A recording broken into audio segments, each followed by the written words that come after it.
yourself in a good book. The Bord Gáis Energy Book Club.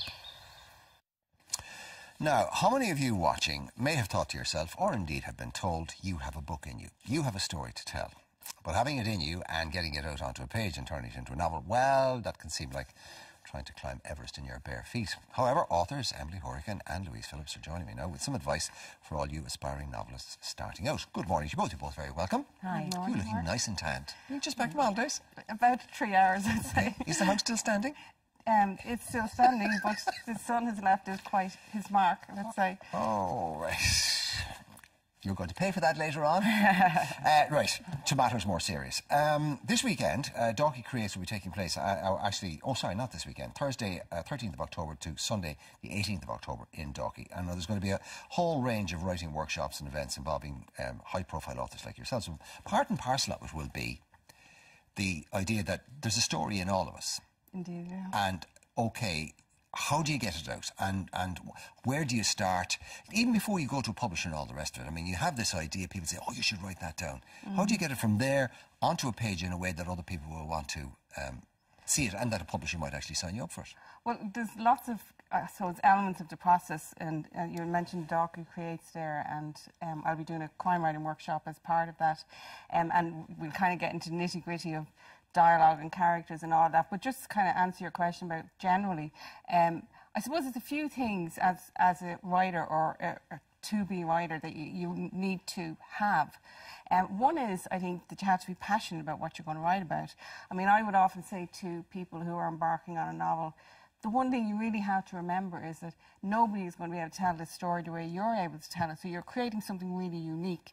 So if you start off with that passion, that really gets you a lot of places, and things to kind of keep you disciplined along the way, and to keep you focused would be to have a routine. I remember talking to Kevin Barry, the writer, and he was saying that his promise to himself is to turn up every day. So even if you're in a room for 2 hours and you've no other distractions, chances are you are going to write. So don't go and cut the grass or clean the house or do all those things. Decide, okay, if for an hour each day or 2 hours I'm going to write, turn up and you will. Okay, I know from the notes, Emily, that you had the same, it's write. In other words, practice. Yeah, just do it. Just do it is what I really feel about it. Now, I am just about to finish my second novel, so I only have one published novel. So I am but you write on a regular basis professionally. Well, I do, and I have learnt by doing that, even though what I've been writing is non-fiction for about 20 years, and the workshop that I will be giving at Dalkey Creates is non-fiction. It's writing for newspapers and for magazines. What I learned through doing that is do it, start it, finish it. A beginning, a middle, and an end, and keep going until it's done. And in a way, the same principle applies to writing fiction. It's obviously a different mental process, but you still have to sit down and write it right through to the bitter end, and then rewrite it, and probably rewrite it several times. So is it like a muscle? Is it like a musician practicing their instrument? Yeah, is it that you just... Because, I mean, my secret ambition was always to be a musician. When I meet really good ones, I kind of ask them all tips. One of them, they go, practice. And I'm going, but you've got a God-given gift. I know. So you're blessed with the muse. And they're going, yeah, well, the muse don't work if I don't practice. Yeah. And the thing as well is, like, you're completely right, it is like a muscle. And, you know, we were talking about first drafts before we came in as well. And your first draft is very seldom pretty. But, you know, you can't edit a blank page. So you have to nearly allow yourself to just tell the story to yourself and then say, like, I mean, obviously the longer you're involved in the process, the more confident you become within it, although you still have your doubts. But allow yourself to say, right, as Emily said, I have a beginning, a middle and an end. Now I have something to work with. Now I can get this to where I want it to be. Right, here's you're talking about, okay, you have an idea or a story to tell, and okay, here's one of the ways you get it out. But how do you know that the story that you have to tell is actually worth telling, or indeed that anybody would be interested in it? And should that actually matter? It should and it shouldn't. Firstly, I think if you don't believe in your own story, then how can you expect or believe that anyone else will be interested in it? But Emily, don't sometimes people believe that their own story is the greatest thing since sliced bread? Yes, and all they the rest do, of us and are maybe going, I agree. Sometimes, I mean, it is. It's a balance.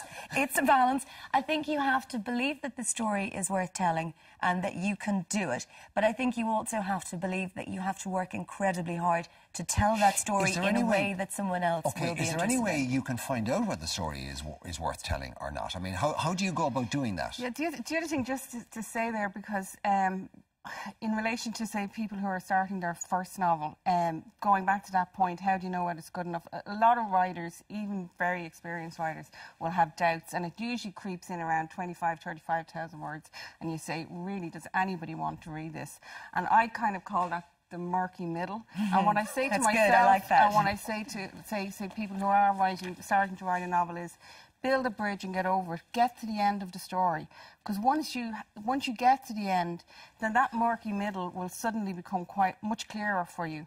So when you have that doubt, build a bridge, get over it, and if need be, get to the part of the story that you feel is something that's driving you at that particular point in time. Well, I mean, we had Donal Ryan in, and I mean, Donal is possibly one of the most gifted and beautiful writers we've produced in the last decade, and God knows what he's going to do in the future. But Donal was rejected 37 times. J.K. Rowling famously, I don't know, hundreds of times. Yeah. So the fact that somebody doesn't like your story initially doesn't mean it isn't any good. But you do need to have the basis. You have to have a foundation. You have to have, you know, something that will have a kind of a universal appeal. Now, how you judge that's very hard, because, you know, Dorothy Parker famously said, oh, everybody's got a story inside them, and that's where it should stay. Well, I mean, I definitely... It's so vicious, said Dorothy Parker. Well, there you go. I definitely think, like, workshops help, because, and you were talking about Dorky Creates earlier as well, because you're with like-minded souls, and actually writing groups, you know, you join a writing group, like, you obviously you're not going to agree with everybody in the writing group, but it's good to be in a place where other people want to do what you want to do. And so that kind of... well, it's encouraging and supportive, obviously, isn't it? It really is. We just talked about the sort of very roughly, and you'll obviously go into more detail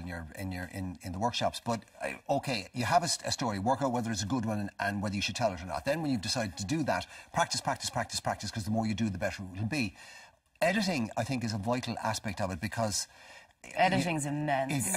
And I mean, most authors will tell you that the editor is almost as important in the success of their books. A good editor will create... I mean, famously, The Great Gatsby was quite a bloated and very different novel before the legendary editor got his hands on it.